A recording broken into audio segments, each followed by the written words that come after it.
నిన్ను మహిమపరుస్తూ ఉన్నాము నా ప్రభువా. అయ్యా దేవా, ఇదిగో నీ సన్నిధానంలో సంపూర్ణ సంతోషము, నిన్ను ఆరాధించుకునే విలువైన అవకాశాలు అందించవు నా ప్రభువా.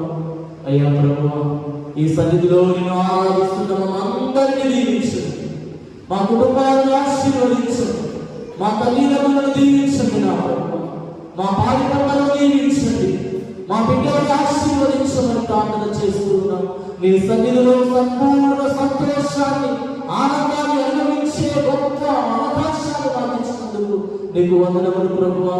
ఇదిగో నా జీవిత ప్రయాణంలో నేను ఒంటరి వాడిగా మిగిలిపోతున్నాను ప్రభువా.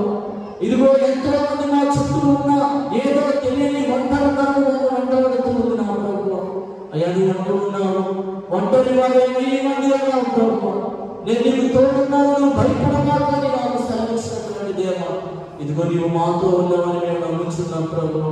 అయ్యా ఇదిగో నా ప్రభు, నీ సన్నిధానంలో సంపూర్ణ సంతోషము మేము అనుభవించడానికి, నిన్ను అనుభవించి నా ప్రభు యొక్క వాక్య రూపంలో నిన్ను ధ్యానించడానికి ఇదిగో నా ప్రభు మాకు ఇచ్చినటువంటి అవకాశాన్ని బట్టి వందనములు ప్రభు.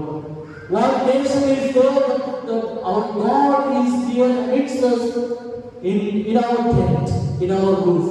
ఇదిగో ఏ ప్రజలకు లేనటువంటి గొప్ప భాగ్యము నీవు మాకు ఇచ్చావు నా ప్రభు. సాక్షాత్తు మా దేవుడు, మా ప్రభువు, మా జీవ ప్రణాళికలు అయినటువంటి నీవే మా మధ్యలో ఈ యొక్క దివ్య సంప్రసాద రూపంలో ఈ బలిపీఠంపై వేచి ఉన్నాము ప్రభు. మేము పిలిస్తే పలికేటటువంటి దేవుడు, అడిగితే ఇచ్చేటటువంటి దేవుడు, మా బాధలు చూసేటటువంటి దేవుడు నా ప్రభు.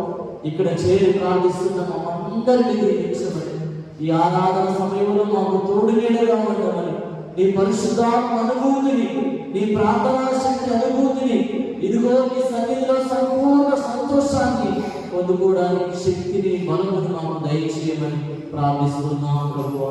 ఇదిగో ఇక్కడ చేరి ప్రార్థిస్తున్న మమ్మందరినీ ఈ కొద్ది సమయం ఇదిగో నువ్వు అంటున్నావు, నాతో ఉంది ప్రార్థించలేరా అని అడుగుతున్నావు.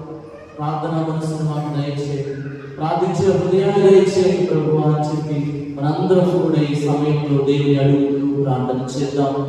అందరూ కూడా మన యొక్క స్థలములలో కూర్చుని నిశ్శబ్దముగా వాక్యమును విని ధ్యానిస్తూ కొద్దిసేపు నిశ్శబ్దతతో ఆ దేవుడు మనతో ఏం మాట్లాడుతున్నాడో విన్నాం. నిశ్శబ్దంగా అందరూ కూర్చొని ఇదిగో దేవుని వాక్యాన్ని ధ్యానించుకుంటాం.